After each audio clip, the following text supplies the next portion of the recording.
Hello friends, आरविट path YouTube channel में आप लोग का स्वागत है। तो आज भारत का भूगोल का दूसरा टॉपिक पढ़ रहे हैं, अपवाह तंत्र। क्या पढ़ रहे हैं? अपवाह तंत्र। अपवाह तंत्र में हम लोग नदियों के बारे में पढ़ेंगे। किसके बारे में पढ़ेंगे? नदियों के बारे में पढ़ेंगे। जो भारत की महत्वपूर्ण नदियां अपना अपवाह क्षेत्र बनाती हैं, डेल्टा बनाती हैं, उनके बारे में आज हम लोग डिस्कस करेंगे। बहुत अच्छे तरीके से डिस्कस करने वाले हैं। टोटल 80 क्वेश्चन लाए हैं। कितने लाए हैं? 80 क्वेश्चन लाए हैं और मात्र 20 मिनट के अंदर इसको हम लोग करके देखेंगे। ठीक है? और बहुत अच्छे तरीके से करेंगे। ऐसा नहीं है कि 80 क्वेश्चन करेंगे और जल्दी जल्दी कर लेंगे। ठीक है? तो आप लोग को ध्यान से सुनना है। और बता दूं कि इसके पहले भी एक चैप्टर हो चुका है भारत के भूगोल का, तो उसका मैं प्लेलिस्ट बना दिया हूं और डिस्क्रिप्शन में डाल दूंगा, देख लेना जाकर। तो आइए सीधे क्वेश्चन पर आते हैं। कह रहा है, पहला क्वेश्चन जो कह रहा है, किस नदी भारत से पाकिस्तान की ओर बहती है? कौन सी नदी है जो भारत से पाकिस्तान की ओर बहती है? तो सतलुज नदी बहती है। ऐसे आपको बता दूं, सिंधु चेनाब सतलज रावी ब्यास, ये सभी नदियां किधर बहती हैं? पाकिस्तान की ओर बहती हैं भारत से। ठीक है? अगला क्वेश्चन है कि आगे क्वेश्चन जो बोल रहा है वह कह रहा है कि पंजाब हिमालय किन नदियों के बीच में स्थित है? पंजाब की बात करें तो सिंधु और सतलज नदियों के बीच में पंजाब हिमालय आता है। अगला क्वेश्चन है, कौन सी नदी कश्मीर के दक्षिण पूर्वी भाग में कौन सी नदी कश्मीर के दक्षिण पूर्वी भाग में स्थित वेरी नाग के एक झरने में से निकलती है? कौन सी नदी कश्मीर के दक्षिण पूर्वी भाग में स्थित बेरी नाग जो झील है उसके एक झरने में से होकर निकलती है? तो झेलम। कौन? झेलम। अगला क्वेश्चन है, सिंधु नदी की सबसे लंबी सहायक नदी सिंधु नदी की सबसे लंबी सहायक नदी कौन है? सतलुज है। कौन है? सतलुज है। अगला क्वेश्चन है, गंगा और सिंधु नदी प्रणालियों के बीच जल विभाजन कौन सा क्षेत्र करता है? गंगा और सिंधु नदी प्रणालियों के बीच जल विभाजन कौन सा क्षेत्र करता है? तो अम्बाल।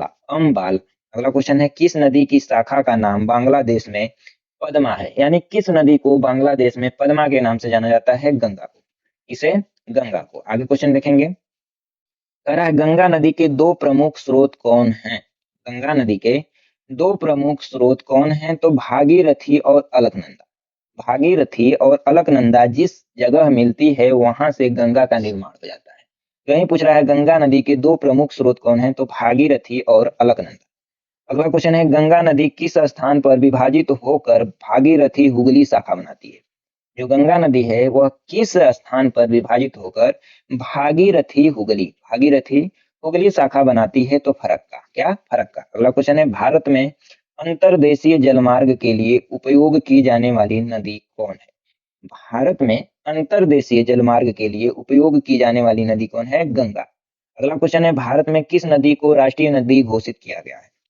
भारत में किस नदी को राष्ट्रीय नदी कहा गया है? गंगा को। अगला क्वेश्चन है, कौन सी नदी सबसे बड़े कृषि योग्य क्षेत्र में कौन सी नदी सबसे बड़े कृषि योग्य क्षेत्र में अपना योगदान देती है? गंगा। अगला क्वेश्चन है, दक्षिण दिशा से गंगा में मिलने वाली नदी कौन है? दक्षिण दिशा से यानी नीचे से गंगा नदी में मिलने वाली नदी कौन है? सोन नदी। अगला क्वेश्चन है कि बांग्लादेश में गंगा को किस नाम से जाना जाता है? बांग्लादेश में गंगा को किस नाम से जाना जाता है? पद्मा। अगला क्वेश्चन है, गंगा की लंबाई लगभग कितनी है? तो 2500 किलोमीटर गंगा की लंबाई है। आगे क्वेश्चन देखेंगे। आगे क्वेश्चन कह रहा है, क्या कह रहा है कि गंगा नदी गंगोत्री ग्लेशियर से निकलती है और कहाँ समाप्त होती है? बंगाल की खाड़ी में। जो गंगा नदी है वह गंगोत्री ग्लेशियर से निकलती है और बंगाल की खाड़ी में जाकर मिल जाती है। अगला क्वेश्चन है, गंगा की कौन सी सहायक नदी बाईं तरफ से आकर मिलती है? बाईं तरफ से आकर कौन सी नदी गंगा में मिलती है? बाईं तरफ से यानी ऊपर से, जैसे गंगा नदी बह रही है, ऊपर से कौन सी नदी आकर मिलती है? वो बाईं तरफ हो गया। ठीक है?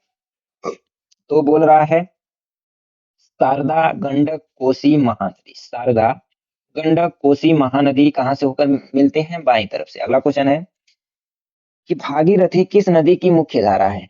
भागीरथी किस नदी की मुख्य धारा है? गंगा की। अगला क्वेश्चन है, भारत की सबसे लंबी नदी कौन है? गंगा है।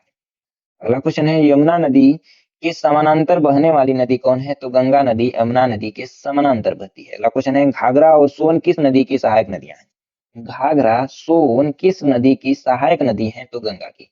अगला क्वेश्चन है सिंधु नदी की सहायक नदी कौन सी नहीं है? तो गंगा सिंधु नदी की सहायक नदी नहीं है। बाकी झेलम, चिनाब, रावी, ब्यास, सतलज सभी सिंधु नदी की सहायक नदियां हैं। अगला क्वेश्चन है हाल ही में किस स्टार्टअप को संयुक्त राष्ट्र संघ द्वारा गंगा नदी की सफाई के प्रयासों के लिए सम्मानित किया गया? तो हेल्प अग ग्रीन के लिए यह एक स्टार्टअप है जिसको संयुक्त राष्ट्र द्वारा गंगा नदी की सफाई के लिए सम्मानित किया। अगला क्वेश्चन है यमुना नदी किस राज्य से नहीं गुजरती है? तो गुजरात से नहीं होकर गुजरती है। अगला क्वेश्चन है यमुना नदी की प्रमुख सहायक नदियां कौन कौन है? यमुना नदी की प्रमुख सहायक नदियां यमुना नदी की प्रमुख सहायक नदियां टोन्स, पहले टोन्स याद रखेंगे, चंबल, सिंध, बेतवा, केन। चंबल, सिंध, बेतवा, केन। फिर हिंडन है, शारदा है। याद रखेंगे टोन्स, हिंडन, शारदा, चंबल, सिंध, बेतवा, केन, ये सब यमुना की सहायक नदियां हैं। अगला क्वेश्चन है कि कौन सी नदी का उद्गम भारतीय क्षेत्र में नहीं है? तो ब्रह्मपुत्र। ब्रह्मपुत्र का उद्गम भारतीय क्षेत्र में नहीं है। अगला क्वेश्चन है ब्रह्मपुत्र नदी को अरुणाचल प्रदेश में प्रवेश करते ही किस नाम से जाना जाता है? अरुणाचल प्रदेश में ब्रह्मपुत्र नदी को किस नाम से जाना जाता है? दिहांग के नाम से। अगला क्वेश्चन है तिब्बत में किन नदियों का उद्गम स्रोत है?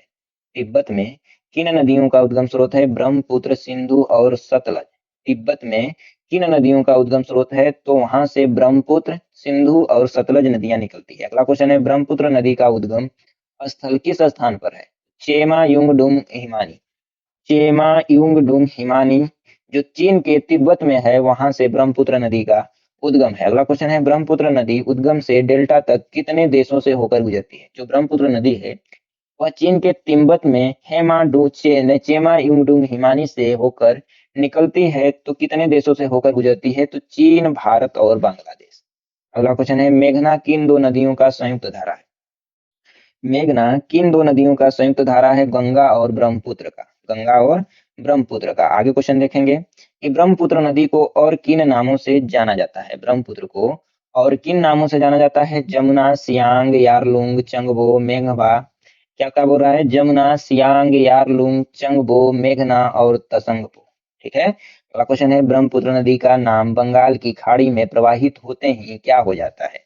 जो ब्रह्मपुत्र नदी है जो ब्रह्मपुत्र नदी का नाम बंगाल की खाड़ी में प्रवाहित होते ही क्या हो जाता है? मेघना। ठीक है। अगला क्वेश्चन है तिब्बत में किस नदी को सांगपो के नाम से जाना जाता है?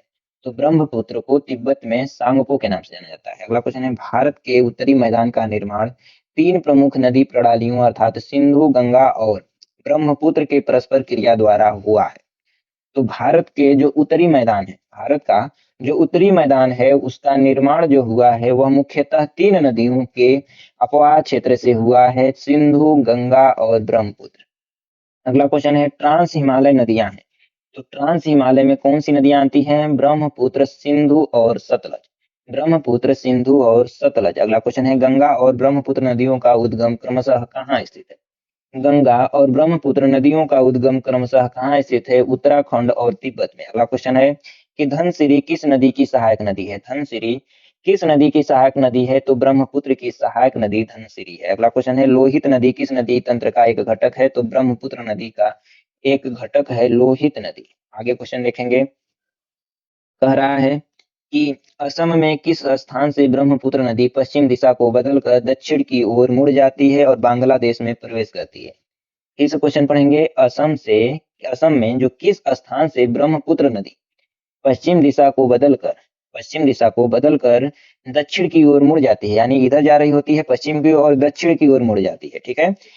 और बांग्लादेश में प्रवेश करती है वह है धुबरी नदी। वह कौन है? धुबरी नदी। धुबरी किस स्थान से? तो धुबरी स्थान से, सॉरी। अगला क्वेश्चन है कौन सी नदी तिब्बत से निकलती है और अरुणाचल प्रदेश से होकर भारत में प्रवेश करती है?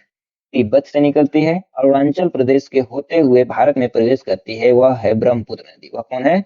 ब्रह्मपुत्र नदी। अगला क्वेश्चन है कि किस नदी की सहायक नदियों का नाम ड्री, माथुन, तालो, इमे, अही, इमरा और आवा है? तो दिबांग। अगला क्वेश्चन है ब्रह्मपुत्र नदी को तिब्बत में और बांग्लादेश में जमुना के नाम से जाना जाता है।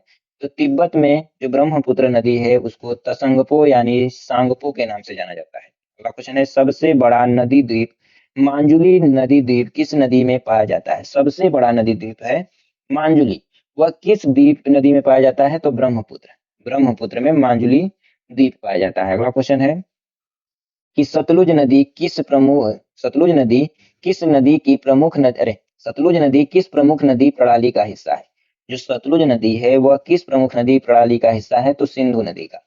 अगला क्वेश्चन है सिंधु नदी का उद्गम स्थल कहाँ है? तो कैलाश रेंज में। जो सिंधु नदी है उसका उद्गम क्षेत्र कहाँ है? कैलाश में।